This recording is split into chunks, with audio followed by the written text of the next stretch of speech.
नमस्कार दोस्तों, आप देख रहे हैं एवरग्रीन हिंदी सिनेमा। दोस्तों, रोज की तरह आज की हमारी इस नई वीडियो में आपका स्वागत है। उस दौर में फाल्गुनी पाठक का नाम जो नहीं जानता था वह उन्हें लड़का ही बताता था। जब लोग उनका नाम जाने तब उन्हें पता लगा कि ये लड़का नहीं बल्कि लड़की है। क्यों फाल्गुनी लड़कों जैसा लुक रखती है। 90 के दशक में जिस सिंगर ने भारत ही नहीं बल्कि विदेश में भी पहचान बना ली, वो अचानक से गुमनाम क्यों हो गयी और आज वे किस हाल में है। बात गरबा क्वीन फाल्गुनी पाठक की है। क्या आपको 90 के दशक की वह सिंगर याद है जो बिल्कुल लड़कों की तरह दिखाई देती थी और लड़कों के ही कपड़े पहना करती थी और उनके गानों में ऐसा जादू हुआ करता था कि लोग खुद ब खुद झूमकर नाचने लगते थे। उस दौर में उनके प्राइवेट एल्बम जितने मशहूर हुए थे उतने तो किसी सुपरस्टार के एल्बम भी मशहूर नहीं हो सके। लेकिन ऐसा क्या हुआ कि इनकी मधुर आवाज अचानक से गायब हो गई। क्या आपको पता है कि इनकी एक जिद आपको खुद गुमनाम कर देगी। बात कर रहे हैं 90 के दशक की बेमिसाल सिंगर फाल्गुनी पाठक की। उस दौर में फाल्गुनी पाठक का नाम जो नहीं जानता था वह उन्हें लड़का ही बताता था। जब लोग उनका नाम जाने तो उन्हें पहचाना कि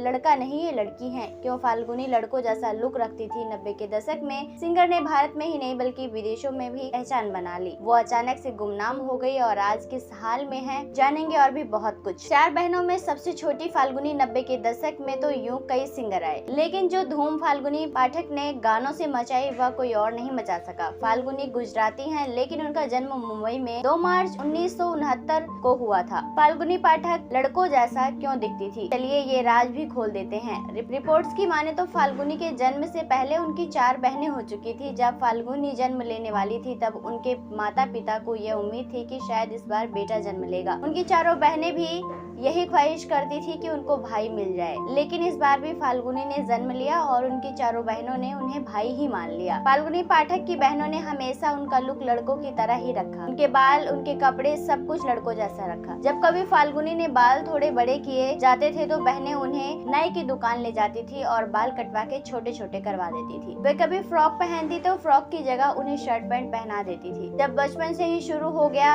ये आदत का खेल तो बड़ी सिंगर हुई तो वैसे ही कपड़े पहना करती थी। इसी वजह से वह हमेशा लड़कों जैसे ही लुक में दिखाई देती थी। गायकी की दुनिया में कैसे हुई फाल्गुनी अब आपको बताते हैं। साधारण परिवार की लड़की गायकी की दुनिया में कैसे आ गई थी। दरअसल फाल्गुनी को संगीत का शौक बचपन से ही था। 5 साल की उम्र से ही जहाँ सारे बच्चे अपने खिलौने से खेला करते थे, फाल्गुनी रेडियो पर लता मंगेशकर और आशा भोसले के गाने सुना करती थी। धीरे धीरे यह गीत संगीत उनके मन में ऐसा रच गया कि उन्होंने गाना शुरू कर दिया। उनकी माँ ने उन्हें बहुत सपोर्ट किया। बचपन से ही वह अपनी छोटी बेटी को गुजराती लोकगीत सिखाया करती थी। नवरात्रि आती तो उन्हें गरबा सिखा देती। बस बेटी ने अपने शौक को ही करियर बनाने का फैसला कर लिया। पिता को पसंद नहीं था गाना बजाना और फाल्गुनी को गाना बजाना बहुत पसंद था, लेकिन पिता को उनका गाना बजाना समझ नहीं आता था। वे 9 साल की थी तब एक बार वे घर वालों को बिना बताए स्टेज पर चली गई और 15 अगस्त का दिन था और स्टेज पर जाकर उन्होंने गाना गाया, लैला मैं लैला। पिता को जैसे ही ये बात पता चली तो उन्होंने बहुत गुस्सा, बल्कि इस बात को लेकर पिता से डांट ही नहीं बल्कि पिटाई भी खा ली थी। अलका अग्निकक के साथ रिकॉर्ड किया गया था पहला गाना। वैसे पिता की नाराजगी भी उनका शौक कम नहीं कर पाई।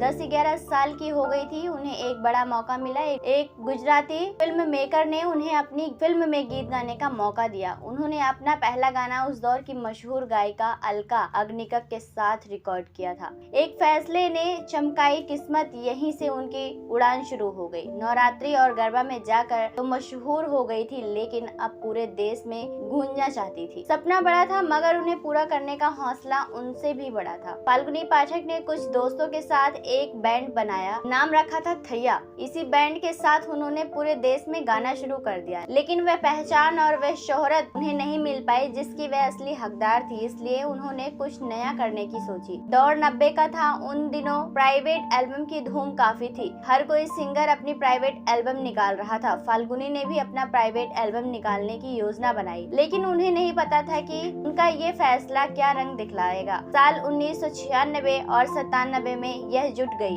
अपनी पहली एल्बम की तैयारी में। आखिरकार साल 1998 में कड़ी मेहनत के बाद उनका पहला एल्बम बनके तैयार हो गया। रिया सेन के साथ आई एल्बम का नाम था याद पिया की आने लगी। गानों से युवाओं के दिलों की धड़कन एल्बम ने आते ही धूम मचा दी। लड़कियां ही नहीं बल्कि लड़के भी उनकी आवाज के दीवाने हो गए थे। छोटी सी लड़की की आवाज ने बड़े बड़े बॉलीवुड सिंगर को हैरान कर दिया था। रातों रात फाल्गुनी सिंगर सिंगिंग स्टार बन गई। इसके ठीक 1 साल के बाद उन्होंने फिर दूसरा एल्बम निकाला, नाम था मैंने पायल है छनकाई। फाल्गुनी ने एक बार फिर से युवाओं का दिल धड़का दिया। इसके बाद तीसरा मेरी चुनर उड़ उड़ जाए, इसके साथ उन्हें लोगों का प्यार और मिला। फाल्गुनी पाठक सीधे सफलता के 7वें आसमान पर पहुंच गई। अब तो लोग उन्हें प्राइवेट एल्बम का इंतजार किया करते थे। 2 साल के इंतजार के बाद 2002 में उन्होंने एक और एल्बम रिलीज किया, यह किसने जादू किया। युवा लव स्टोरी के बीच फाल्गुनी की ये मीठी आवाज लोगों के सिर चढ़कर बोल रही थी। फाल्गुनी के गीतों की आंधी चल रही थी, लेकिन फिर अचानक से यह गायब हो गई। एक जिद ने किया, गुमनाम क्या था उनके साथ, यह अचानक ही गुमनाम हो गई। चलिए ये भी आपको बता ही देते हैं। असल में उनकी गुमनामी की वजह उनकी एक जिद बनी, जिसकी वजह से वह गुमनाम हो गई। हुआ ये कि फाल्गुनी पाठक अपने अच्छे दौर में मिले मौके को गंवा रही थी। जब उनका पहला एल्बम रिलीज हुआ था तो उनकी आवाज लोगों को ही नहीं, कई म्यूजिक डायरेक्टर्स को भी पसंद आई थी। वे फाल्गुनी के पास आते और बॉलीवुड में गाने के ऑफर देते थे, लेकिन वह सारे ऑफर को ठुकराती जा रही थी। उनकी आवाज में ऐसी खनक थी कि वह हिंदी फिल्मों की मशहूर गायिका बन सकती थी, लेकिन दौर अच्छा नहीं चल रहा था और प्राइवेट एल्बम का जमाना था। उन्हें नाम, इज्जत और शोहरत सब कुछ मिल रही थी। इसी वजह से वो बॉलीवुड में मिले उन मौकों को बस ऐसे